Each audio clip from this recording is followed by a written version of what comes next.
Once the battle ends, the monitor nearby switches on. An irregularity has occurred. Multiple intruders detected. Emergency. Intruders are persona users.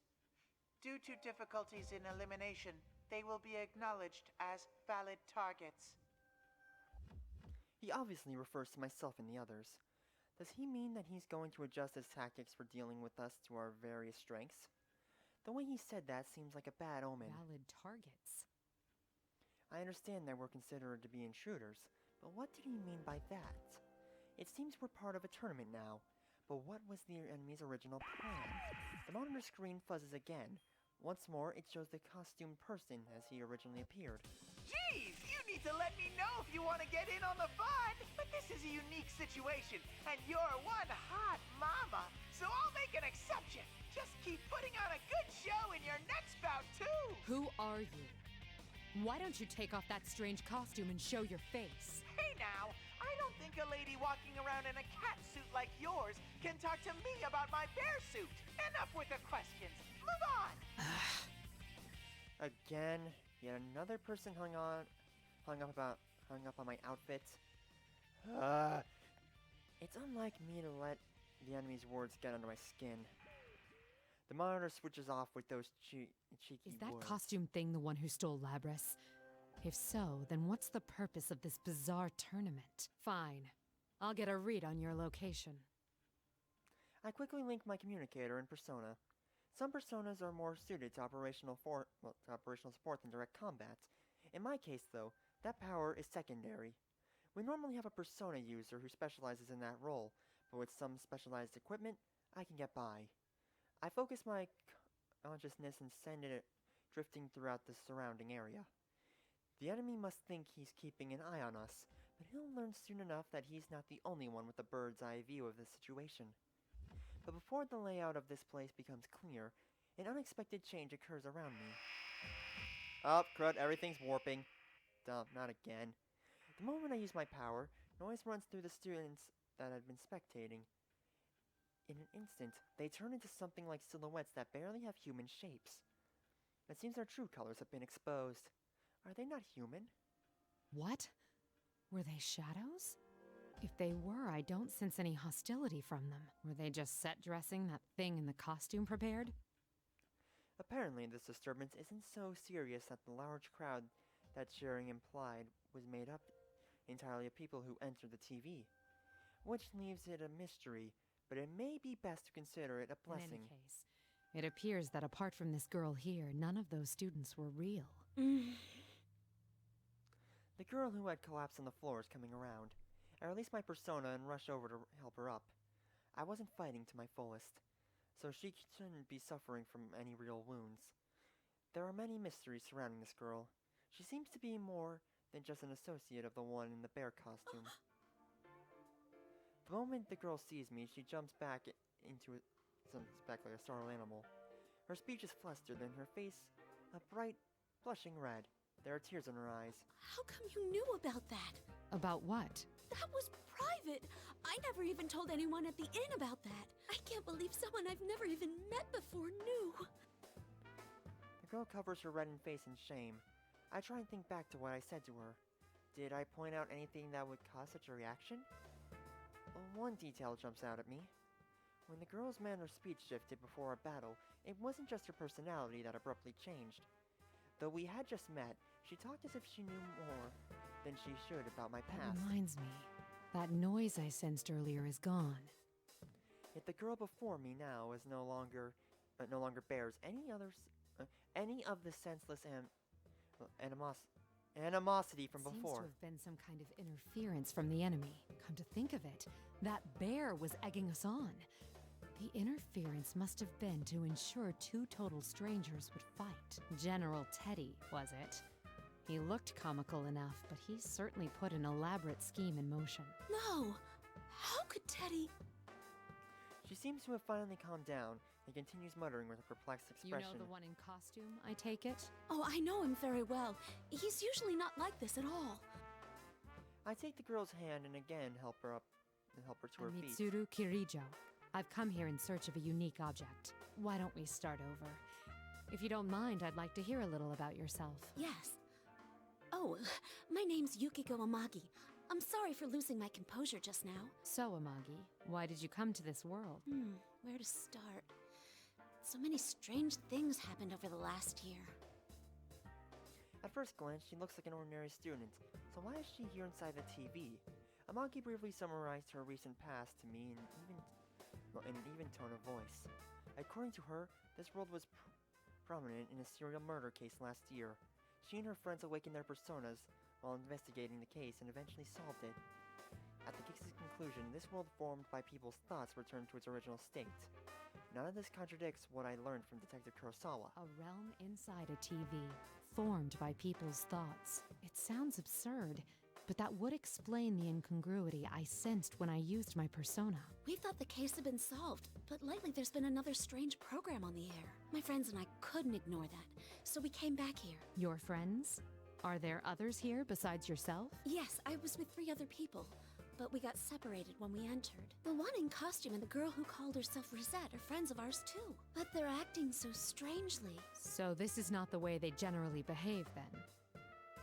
I can tell from Amagi's reactions that normally she trusts those two implicitly. Considering what the enemy did to her earlier, could they be under its control as well? Either way, it sheds no light on the theft of Lapras. How are they related? Or is this incident only a coincidence? There's one more thing I'm curious about. Have you ever heard the name Labras? Labras? No, I don't think I've ever heard of that before. What is it? It's the thing I'm searching for. What makes it problematic is that I know nothing of its appearance. Honestly, I'm not sure it has anything to do with this disturbance, though I can't write it off completely as irrelevant.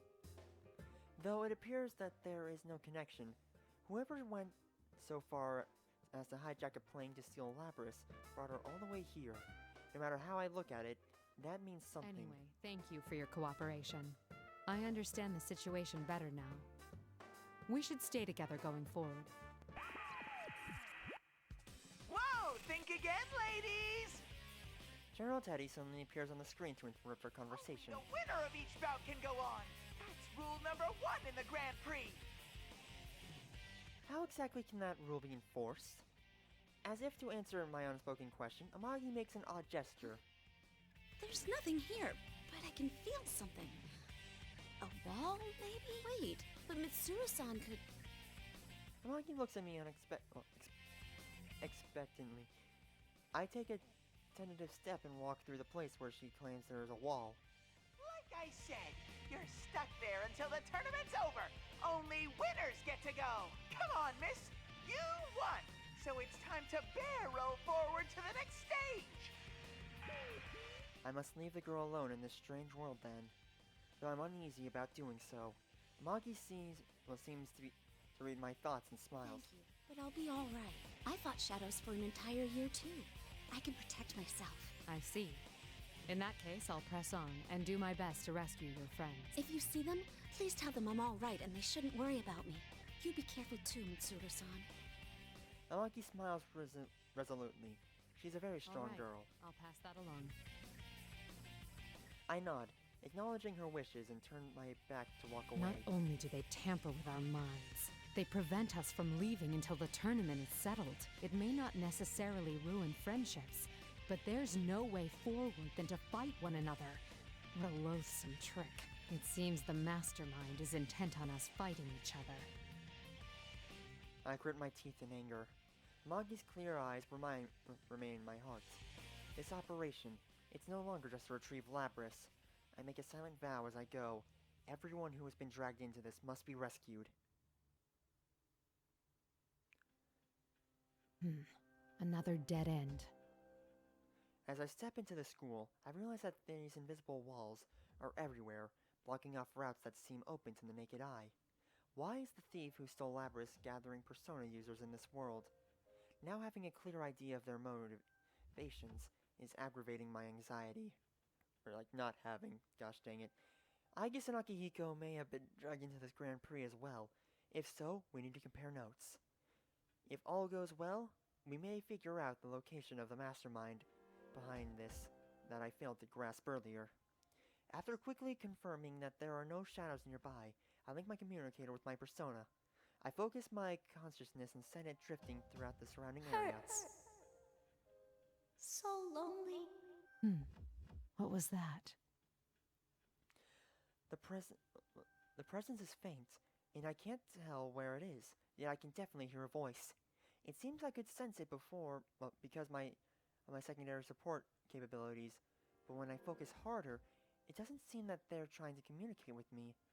It is more like the words and the intense emotions behind them are seeping out of the room itself, perhaps even from all around me. Eventually, the voice becomes clearer. I'm scared. And alone. It hurts. Why? Why won't anyone listen? I don't recognize the voice. Perhaps one of Amagi's friends. I didn't ask to be born a machine. How come no one understands? What's the difference between normal people's hearts and mine? A machine? Is that Labrys? I stand up and try calling to her, Labrys! Are you nearby? Answer me! but there's no answer. It seems that it's not because the voice's owner is nearby that I can hear her. It is certainly different from hearing voices with one's own ears. It's true. I focus my senses once again, but I still can't tell exactly where it's coming from. Not yet having a thorough command of the layout here makes it harder to pinpoint. Eventually, the voice fades, only silence remains. Going by what she said, that had to have been Labrys. Sounds as if her heart has developed further than we thought. Even Aegis, the latest model, required a lot of time and experience to develop the heart she has. So then why does Labrys, who's been sealed from her development up to now, have such an advanced heart? I didn't ask to be born a machine. It pains me to hear that. The anti-shadow suppression weapons. Both Aegis and Labrys were created as insurance for dangerous shadow experimentations in case the subjects should go berserk. The only thing that can stand up against a shadow is a persona. Being able to control one is an absolute necessity when dealing with shadows. Thus, they were given hearts in order to be able to induce their abilities to use personas. But a weapon that has a heart contradicts itself. It was natural for Aegis to face that contradiction, and it caused her serious anguish in the past. We can't allow victims like her to be tormented by sins of the past, whether they're human or not. Newly resolved, I press on. I continue through the school, still unable to contact Aegis or Akihiko. The invisible walls seem to be leading me towards a gym. Compared to one back at Gakugan High, this one is rather modest, but the chairs stacked to unusual heights and the monitors everywhere gave it an eerie air. Ah, the monitor's switching on again. But this time, it's not showing General Teddy. How strange. This appears to be a commercial for a fighting What event. in the- A succession of young men and women are introduced as participants. One of them I recognize as They're Amagi. wearing the same uniforms as Amagi. I assume these are the friends she spoke of. All of them are introduced with horrible epithets, but the Amagi I met in person was a completely different, sophisticated girl. I suppose the enemy made up all the taglines. Just as Amagi's introduction ends, the video suddenly turns off and General Teddy's face appears on screen. So that means I don't have to see that video for like the billionth time. Thank you, game. I had to completely rejigger the bracket to accommodate 3 new contestants. Sheesh. 3 new contestants. Myself, Akihiko, and Aegis? On the other paw, a tournament's more exciting with more people in it. But getting back on track, allow me to introduce your next opponent. When I enter, someone who had already been there turns around. His face, it was on the video a moment ago. There's people besides us here? You're... Holy crap, she's smoking hot. The thing she's wearing doesn't hurt either. You were in that video just now. What was it they called you? Captain Ressentiment? How come you remember that stupid title and not my real name? Figures I need a knockout like this, and she already knows about that. God, I wish I was dead. Apparently, the epithets from the video hit a sore spot with the people featured. The nickname left more of an impression than his real name, so it just slipped out. At the moment, General Teddy appears again on one of the larger monitors inside the gym. How do you like your opponent? Why are you making us fight? What benefit do you derive from this nonsense? So many questions. I just want you all to suffer. Isn't that exciting?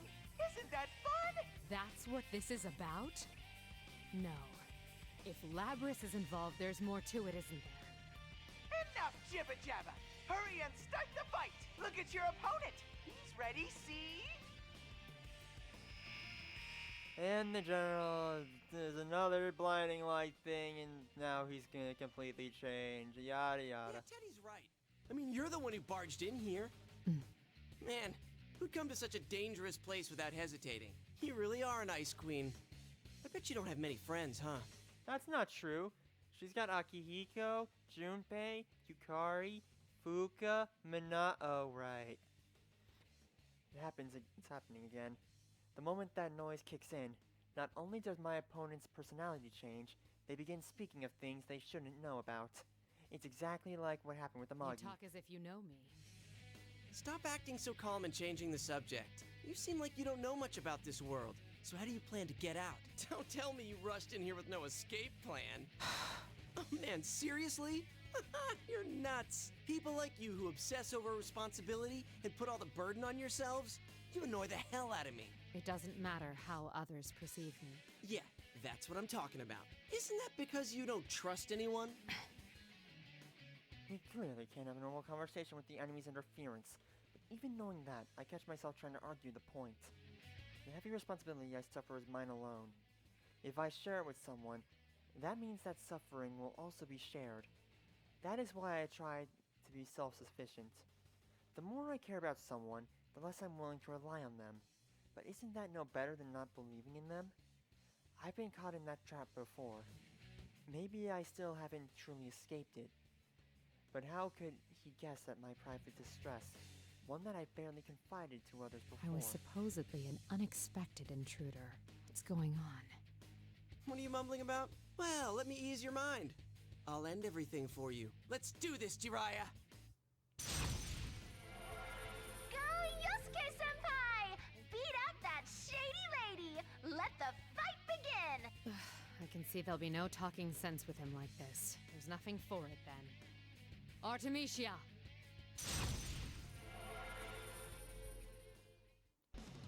Alright, now it's time to fight gosh dang Yosuke. Let's go. Finals. Okay, so unlike the last match, I'm actually gonna try and do some stuff with Mitsuru because her persona is actually pretty dang nice. And also, it's Stinking has Marin Karen, a spell that she'd love to spam in Stinking 3, because gosh dang it. But also, she's got this. Boop. Yeah, okay, ow, okay, back off, Yosuke, please. Dang it, I missed the... Huh, that's the first time I've ever had that burst miss, I think. And there we go.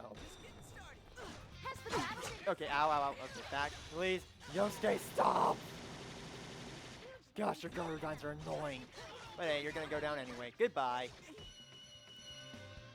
Oh my! They lost! I know, right? Aw, you're so useless, Yosuke-senpai! Unfortunately, the party crasher wins. The girl in the PA system is rather casual with her insults. Soon after, General Teddy appears on the monitor. So strong, miss. I can barely believe how gorgeous and powerful you are. It seems they're not provoking us only to have us fight one another. And their method. Is it more like an illusion they're casting over us, rather than some sort of mind control? Still trying to figure everything out?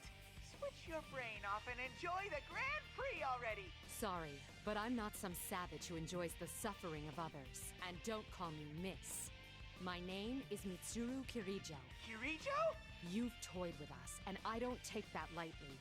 I'll make you pay for what you've done. You better be prepared for that. Kirijo!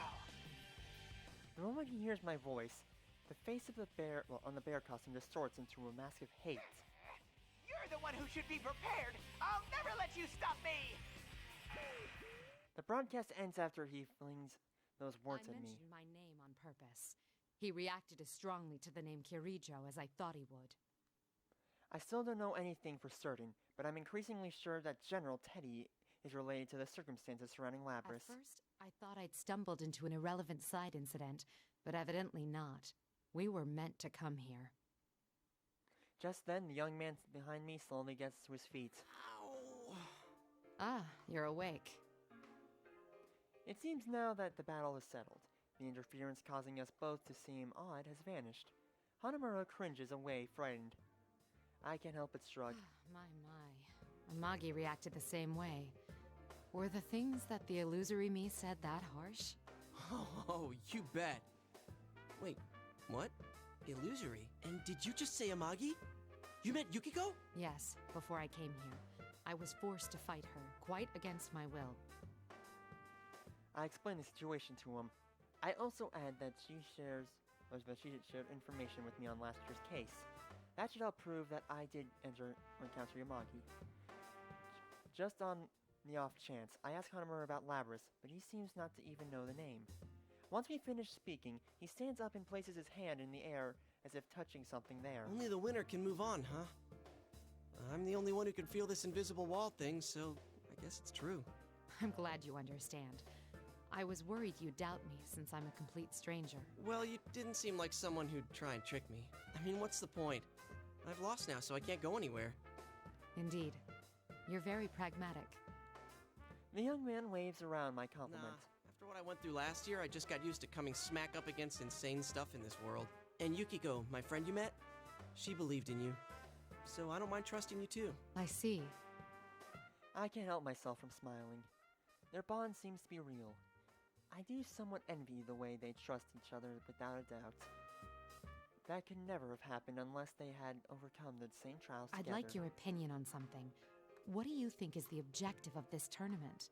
That General Teddy said it was all in fun, but I doubt it's anything so simple. I've been wondering the same thing, but I don't know. But you know, it might not just be Teddy behind it. I met this weird girl earlier. A weird girl? She was about my age, and she said she was the student council president. It was like she had no idea that she was inside the TV world. That doesn't seem very likely, does it? No, I doubt one could be unaware of such things. It's possible that she didn't come here of her own will. This may be a school now, but it doesn't always look like this. When normal people who don't have personas come in here, the world changes to reflect what they're thinking of. It happened every time a victim was dumped into a TV last year. Maybe this time she's the victim. Even if she means well, she still could have a lot to do with the tournament. Girl, huh? Judging from the state of affairs, I'm beginning to think that the girl in question is Labrys. Since Hanamura doesn't know the details of my mission, it wouldn't occur to him that what I'm searching for is a humanoid weapon with a heart. What did this girl look like? Did anything about her stand out? Huh? No, not really. She wore the same uniform as the rest of us. A uniform? Considering how Aigis looks, it's possible that Labrys' appearance is quite close to a human. But what does it mean that she's completely able to pass as a human?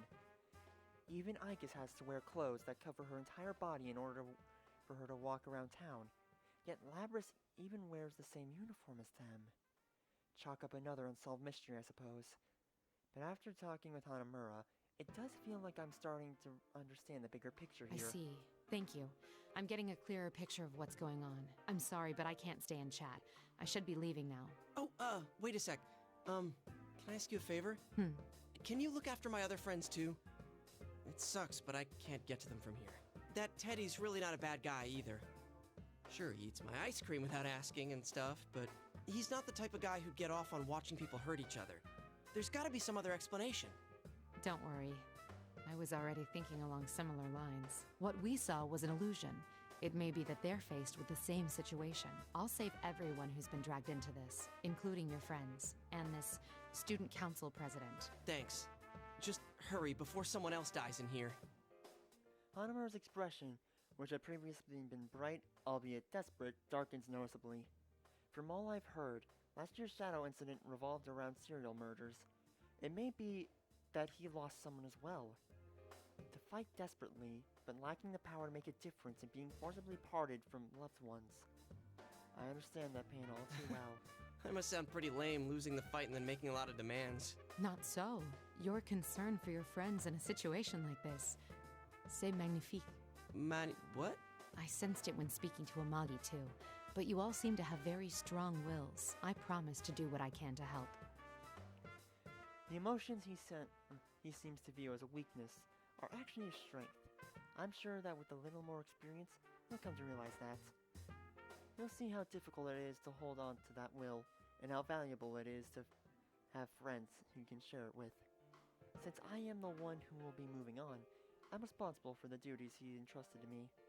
As if sensing my determination, Hanamura's expression turns serious and he nods.